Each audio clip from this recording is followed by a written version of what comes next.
네, 그럼 지금 이 시간에는 우리 하나님 말씀을 함께 보겠습니다. 창세기 21장 31절부터 34절까지 보겠습니다. 제가 세 번역으로 읽어드리겠습니다. 이 두 사람이 여기에서 이렇게 맹세를 하였으므로 그곳을 브엘세바라고 한다. 아브라함과 아비멜렉이 브엘세바에서 언약을 세운 다음에 아비멜렉과 그의 군사령관 비골은 블레셋 사람의 땅으로 돌아갔다. 아브라함은 브엘세바에 에셀나무를 심고 거기에서 영생하시는 주 하나님의 이름을 부르며 예배를 드렸다. 아브라함은 오랫동안 블레셋 족속의 땅에 머물러 있었다. 아멘.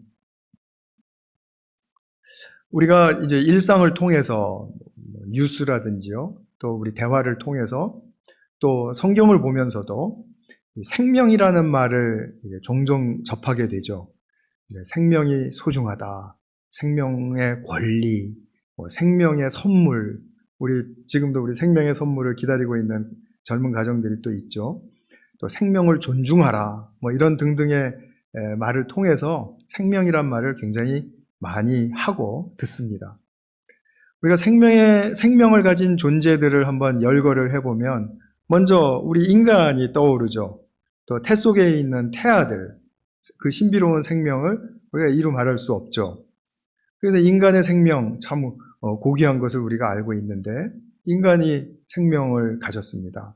또 동물들도 생명이 있죠. 반려견, 반려묘 등을 또 비롯해서 또 야생동물, 곤충, 새 등등이 있습니다.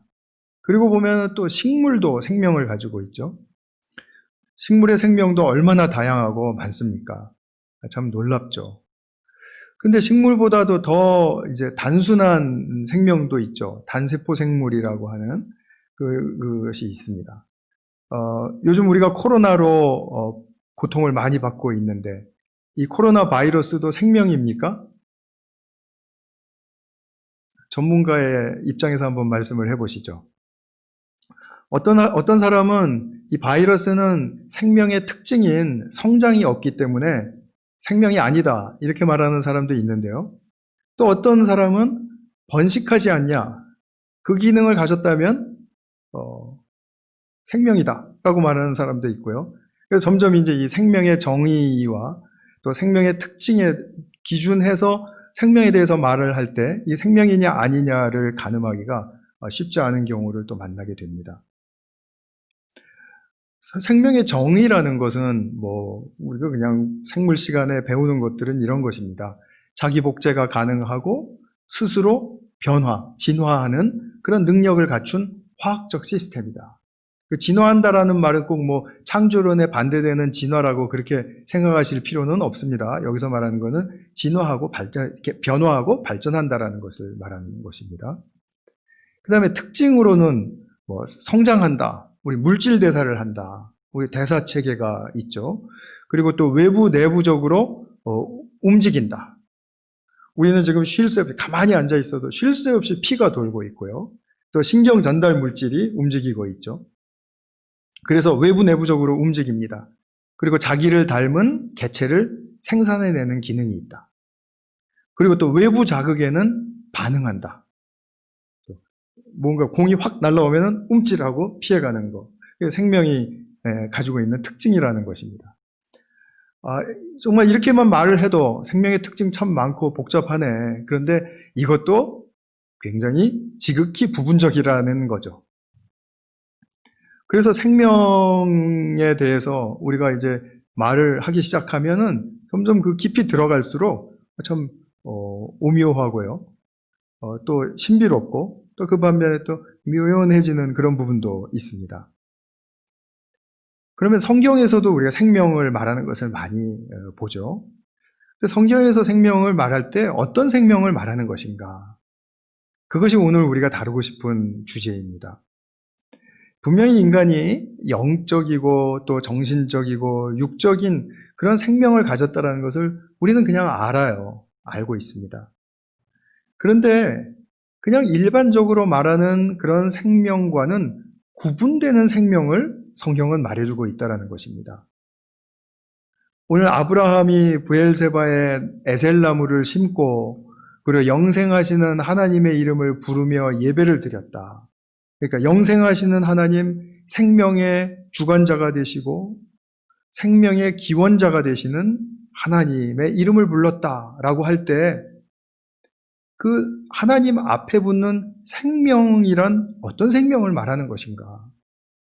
그것이 비단 하나님께만 속한 생명인가? 아니면은 그 생명이 우리에게도 전하여져서 우리도 함께 공유하고 누릴 수 있다라는 그런 의미를 가진 생명인가? 그것을 우리가 한번 좀 살펴보려고 하는 것입니다. 먼저 성경이 말하는 생명은 이 점에서 구별이 됩니다. 약속으로 얻는 생명이라는 것입니다. 그러면은 얼핏 생각하시겠죠? 나는 뭐 약속하신 적이 없고 그냥 엄마 아빠로 인해서 태어났는데요. 그런데 그렇지가 않아요. 우리가 믿음을 가지고 보면 하나님이 창조하셨을 때 아담과 하와를 통해서 이제 2세, 후세를 생산하게 하실 때 그렇게 생산하게 하시겠다라는 약속에 근거한 역사였습니다. 그렇기 때문에 나의 생명이 이 세상에 태어난 것도 나는 약속을 받고 태어난 생명이라는 거예요. 그렇게 보시면은 이것은 세상에서는 이해하지 못할 생명이라는 것 분명히 아시겠죠? 오직 믿음을 가진 사람만이 인정할 수 있는 생명이라는 것이죠. 그래서 우리가 처음에 자연인으로 태어났을 때는 내가 생명이 있다. 그런 거를 제가 서두에서 말씀드린 것처럼 뭐 어떤 특징이 있고 정의는 어떻게 내릴 수 있고 뭐 생명은 얼마나 다양하고 이런 부분들 얘기할 수 있지만 우리가 이야기하는 생명은 하나님이 약속하신 생명이다. 이거를 찾고 발견하는 것입니다. 아브라함도 처음에 부르심을 받았을 때는 이런 깊은 수준의 하나님의 약속하신 생명이라는 것을 잘 몰랐습니다. 그래서 부르심을 받을 때 너의 후손이 많게 하겠다라는 그런 말씀을 하셨을 때 단순히 육신의 기능을 통해서 내가 아기를 낳을 수 있겠구나 하는 그런 정도로 받아들였다라는 것이죠. 그리고 그 육신은 또 얼마나 중요한지 아무리 강조해도 부족함이 없죠. 사실 기근이 닥치거나 그러면은 우리 육신의 생명을 잘 보존하기 위해서 피해가든지 뭔가 채울 수 있는 방법을 찾아야죠. 적들이 위협한다 그러면은 우리는 두려움이라는 방어 기제를 통해서 피해가거나 또는 방어하거나 하는 그런 대책을 세우게 되죠. 그런데 이러한 모든 육신의 생명에 관한 것들은 한정된 생명의 기간을 갖고 있다는 것. 그것이 바로 생명의 한계입니다. 그런데 이 한정된 기간만이 생명의 한계가 아니고 남자나 여자나 늙으면 생명을 낳을 수 없다라는 것도 한계예요. 그렇죠?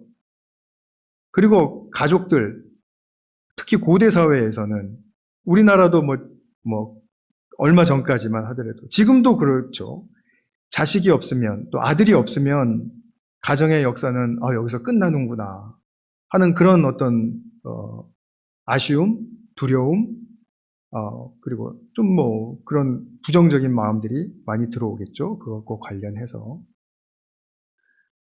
이 땅에서 사는 동안에 육신의 건강도 삶의 질을 좌우한다. 이것도 한계죠.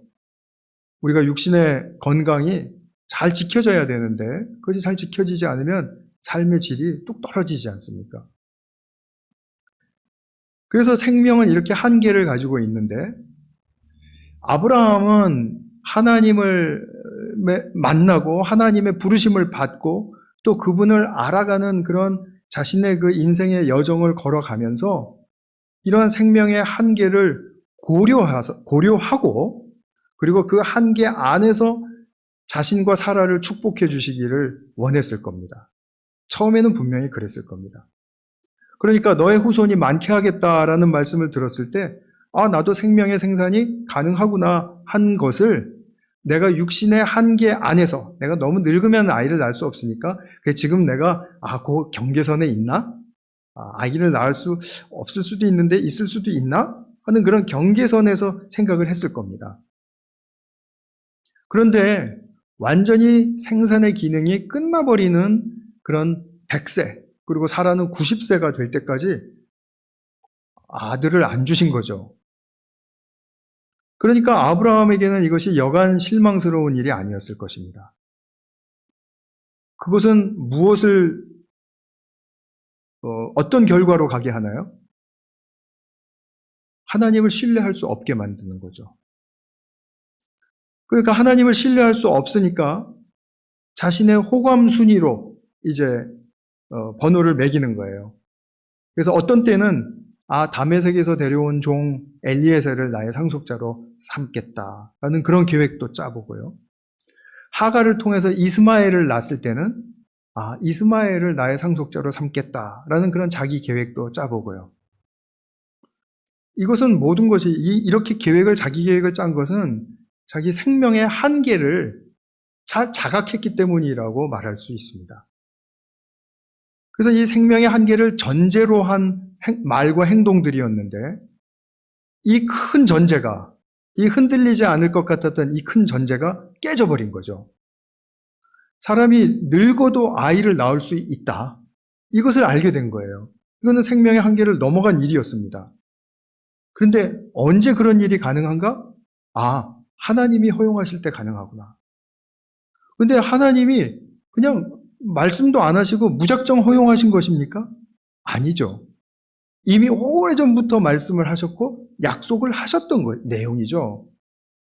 그러니까 아들 이삭을 얻은 다음에 분명히 이거는 생명의 한계를 뛰어넘는 그런 역사가 자기에게 일어났는데 이것이 바로 그냥 무작정 주시고 아무 때나 주신 게 아니라 말씀하시고 약속하시고 주신 생명이라는 것에 대해서 그 이삭이라는 생명 배후에 있는 하나님의 약속의 그 능력을 실감하게 된 것이죠.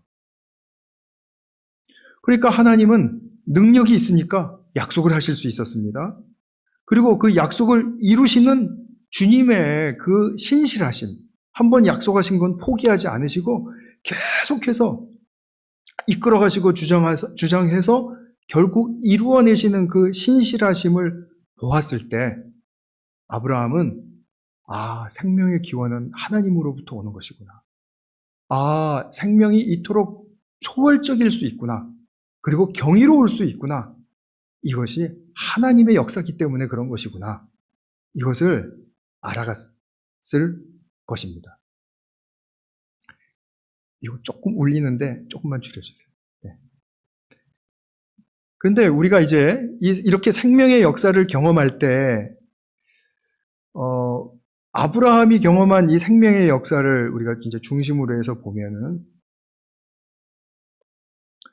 이 생명의 역사는 그냥 단순히 자기 안에 또 개인적으로 또는 가정적으로만 이렇게 경험하게 하는 그런 그 역사가 아니고 이것이 가지고 있는 성경에 큰 그림이 있다라는 것을 우리가 알 수가 있습니다. 그것을 지금 이제 두 번째 단락에서 좀 살펴보고자 하는 것인데요. 생명의 역사는 창조의 회복이라는 것입니다. 그러니까 하나님의 창조가 타락으로 말미암아 망가졌죠. 이 망가진 창조의 세계가 회복되는 길이다라는 것입니다. 이제 제가 큰 말씀으로 드려서 좀 막연하게 들리실지 몰라도 그렇게 어렵게 느껴지시진 않을 거예요. 제가 항상 창조의 회복 많이 얘기하고 하니까. 그러니까 많이 들었던 말씀이지만, 근데 구체적으로 그것이 또 어떤 내용을 담고 있는가, 우리의 삶과는 어떠한 연결을 가지고 있을까 하는 것을 조금 한번 생각해 보시기 바랍니다. 아브라함이 이삭을 얻고 그를 이제 자신의 상속자로 지명을 하면서 아브라함이 마음이 어땠을까요? 굉장히 행복했겠죠. 그리고 뭔가 만족하고 충족되었을 것입니다. 그리고 내가 이렇게 행복하고 충족되는 만족의 순간을 맞이하는 것은 이것이 주님의 뜻이었구나. 아들을 주시겠다라고 오래전부터 예비하시고 약속하신 주님의 뜻이었구나. 그것을 알게 된 거죠. 그리고 이제는 내 계획이 아니라 아버지의 계획에 내가 들어섰구나. 아버지가 원하시는 길로 내가 들어갔구나. 라는 그런 어떤, 딱 맞는 것 같은 느낌? 그죠? 이게 뭔가 우리가 잘 맞으면은, 이게 기어가 잘 맞으면은 스무스하게 돌아가지 않습니까? 그런 것처럼 하나님과 내가 딱 이렇게 결합되고 잘 이어진 느낌. 그것을 가졌을 거예요. 사람이 하나님의 뜻을 이루는 길로 들어서게 되면은 굉장히 내적인 안정과 평안을 맛보게 됩니다. 그리고 그 안정과 평안은 곧 내게 확신과 힘을 줍니다. 생명을 살아갈 수 있는 힘을 준다라는 거죠. 아브라함에게 이것이 없었다면, 이런 내적인 평안과 안정으로 말미암은 힘이 없었다면 절대로 자기가 그토록 사랑했던 이스마엘을 내보낼 수 없었을 거예요. 어디 주변에 가까운 데라도 이렇게 두고, 그래도 너 여기는 이제 오지 마. 그렇지만 내 반경 안에 있어. 이런 식으로밖에 못했을 거예요. 근데 거친 광야로 그냥 내보내거든요. 하나님을 믿기 때문에. 아브라함이 결코 거칠고 인정 없는 사람이라서 그런 것이 아니라 이제는 하나님을 믿었고 자기 자신도 이삭을 통해서 하나님의 길로, 하나님의 계획으로, 뜻으로 들어갔다라는 것을 알았거든요. 그러니까 이거는 하나님의 뜻대로 되는 인생들이고 생명이지, 내가 이렇게 뭐 조종하고 뭐 이렇게 만지고 뭐 이렇게 뭐 돌보고 한다고 해서 그것이 영이 되는 생명이 아니다라는 것을 안 것이죠. 아브라함의 영적 여정에서 이삭을 이렇게 얻은 다음에 그가 살았던 삶이 이렇게 진리를 행하는 삶으로 우리가 표현할 수 있는 것입니다. 그래서 이제 다음 주에 보시게 될 창세기 22장을 보면 아들 이삭을 모리아산에서 번제물로 드리는 것 굉장히 특별하고 굉장히 유일무이한 일이라고 또 여겨지기도 하지만, 그럼에도 불구하고 그 본질, 하나님의 뜻과 계획 안으로 들어간 사람이 사는 순종의 삶이라는 차원에서 보면 그 순종이라는 공유지대를 누구와도 가질 수 있는 것이죠. 그래서 이러한 새로운 의미를 담은 이제 삶이 새 출발하게 되었다라는 그런 아브라함의 그 감격과 감동이 있었던 것이죠. 그래서 거창한 파티를 연 것이 아니라 사람들 모아놓고 내가 새 출발하게 되었다고 그리고 이제 음식을 제공하고 이렇게 거창한 파티를 연 것이 아니라 에셀나무 한 그루 심고 그리고 주님의 이름을 부르면서 예배했습니다. 정말 귀한 예배이죠. 에셀나무는 이제 아브라함 그 카톡방 성경 공부방에서 제가 설명을 조금 드렸는데, 또 우리 집 거기 나온 성도님들이 공부를 하셔서 이렇게 또 에셀나무에 대한 설명도 잘 해주셨어요.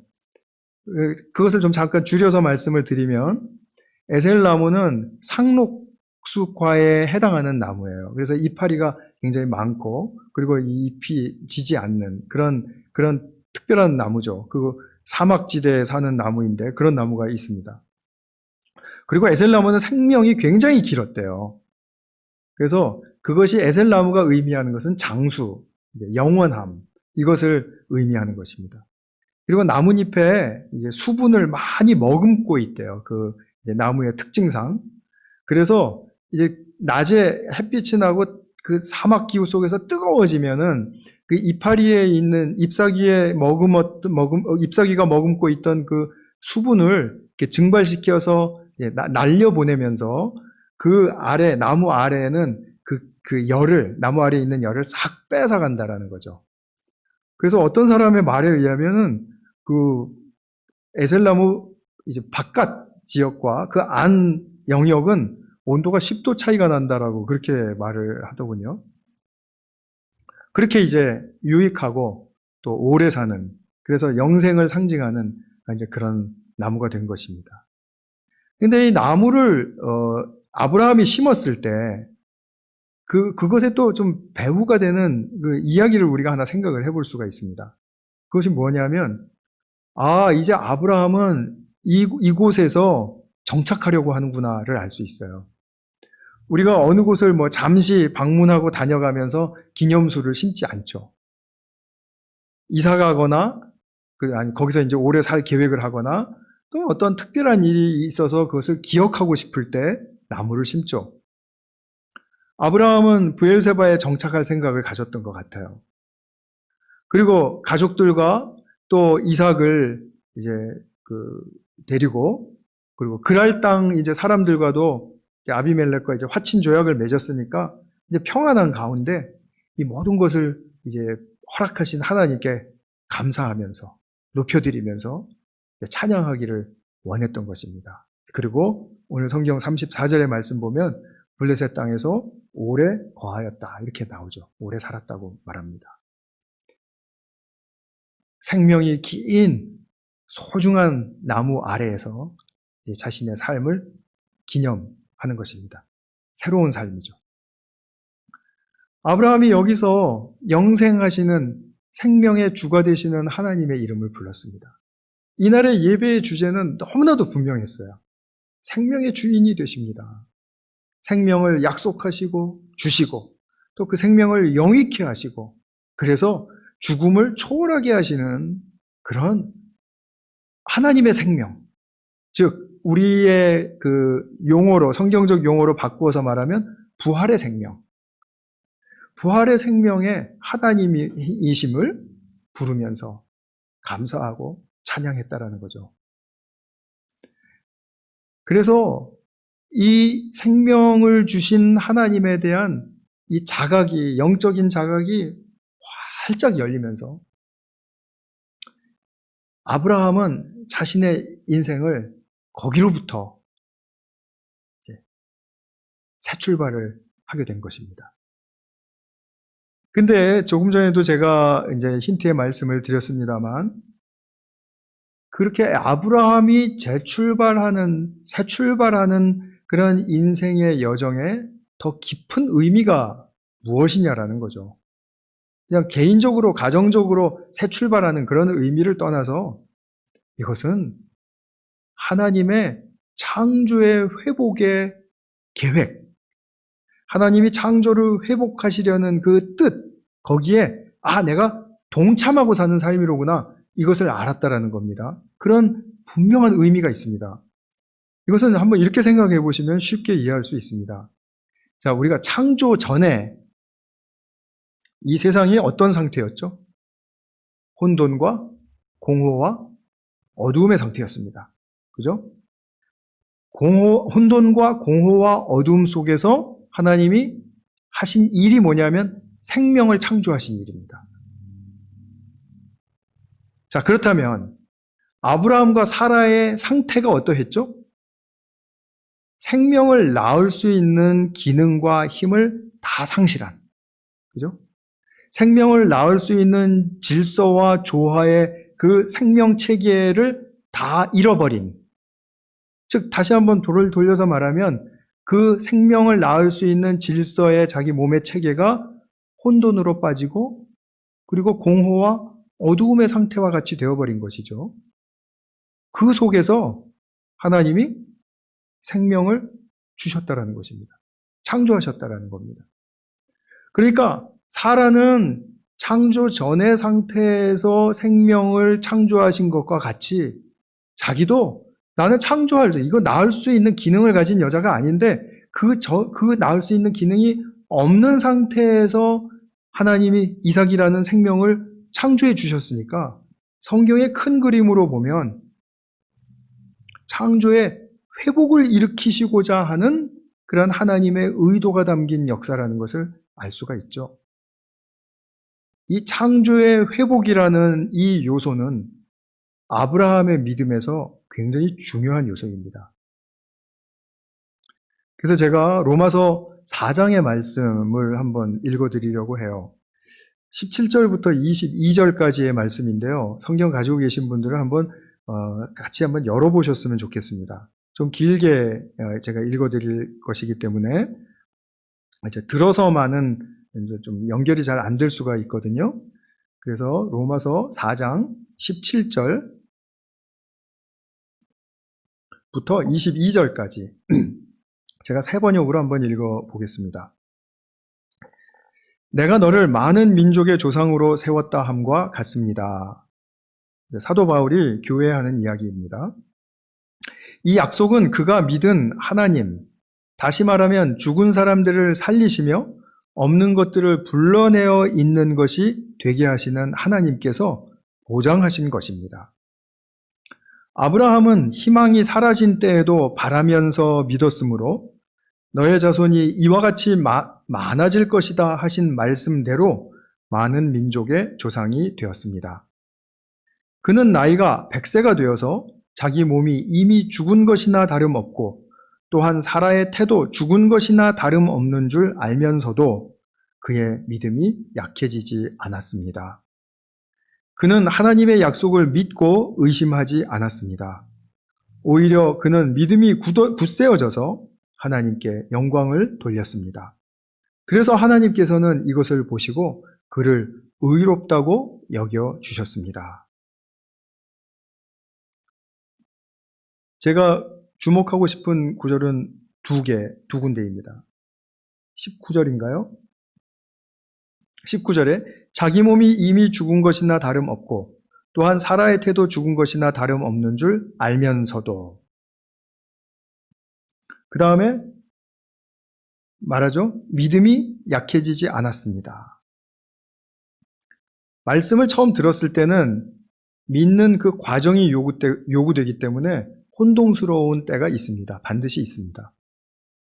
우리가 이미 18장에서 아브라함과 사라가 그 과정을 거친 것을 보았죠.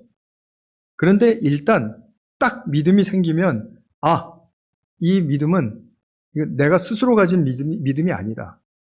내가 나를 믿는 믿음이 아니다. 하나님이 주셔서 나를 통해서 하나님을 믿게 하시는 믿음이다. 이것을 알게 되면 믿음이 흔들리지 않습니다.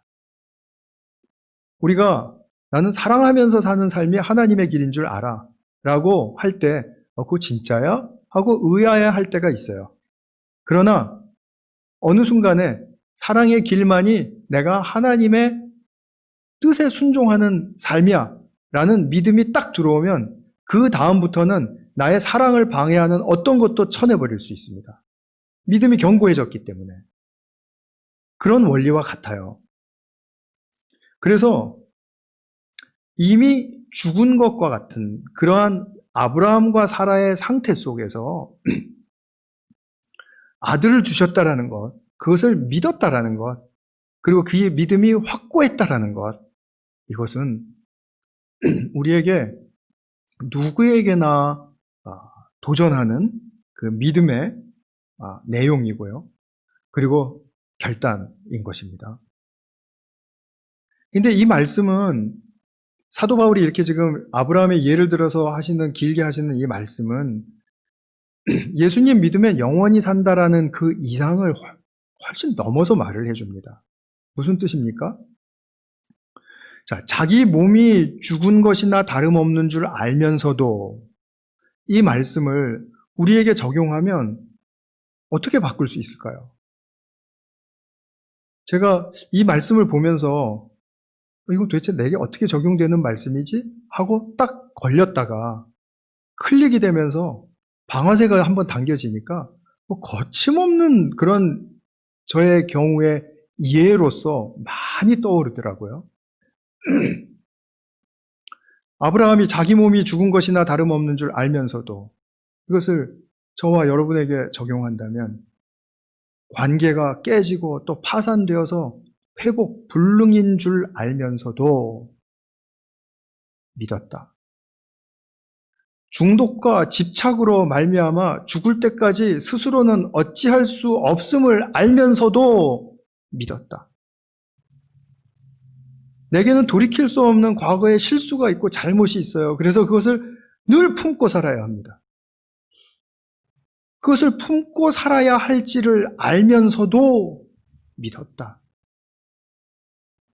나의 잘못이 너무 커서 또는 치명적이어서 내 잘못을 인정하고 용서를 빌어도 받아주지 않을 것을 알면서도 믿었다. 내 인생에 좌절하고 포기할 수밖에 없는, 도무지 출구가 없는 그런 바닥에 떨어진 것을 알면서도 믿었다. 그러면 이제 우리의 삶에서 많은 영역 속에서 믿음이 요구되는 그런 거룩한 소명을 입은 우리들이라는 것을 알게 되겠죠. 믿음은 반드시 생명을 가져오게 합니다. 이것은 육신의 생명, 정신적인 생명을 말하는 게 아닙니다. 약속된 생명을 말하는 것입니다. 약속해 주신 생명. 그래서 그 생명을 받으면 우리는 생명나무로 돌아가게 하는 그런 믿음을 말하는 거예요. 하나님을 알고 창조의 회복이 있게 하는 그런 믿음을 말하는 것입니다. 우리가 힘을 가지고 있는데 육신의 힘도 있고 정신적인 힘도 있습니다. 근데 이것을 우리는 비난하고 비판하고 못마땅해하고 거절하고 거부하고 하는데 힘을 많이 써요. 그래서 피곤한 겁니다, 우리의 삶이. 그런데 나는 나의 길을 가겠다. 나의 고집스러운 길을 가겠다라는 게 아니라 예수님의 십자가의 사랑의 길을 가겠다. 화목의 길을 가겠다. 이렇게 결단하고 자기가 그 길을 걸어가게 하는 그런 믿음은 결코 나의 에너지를 소진시키지 않습니다. 어떤 때는 조금 피곤하죠. 그러나 그 피곤은 능히 사랑과 화목의 길이라는 길을 택했을 때 그것이 나에게 제공해주는 생명의 힘을 얻고 또 나아갈 수 있게 만들어줍니다.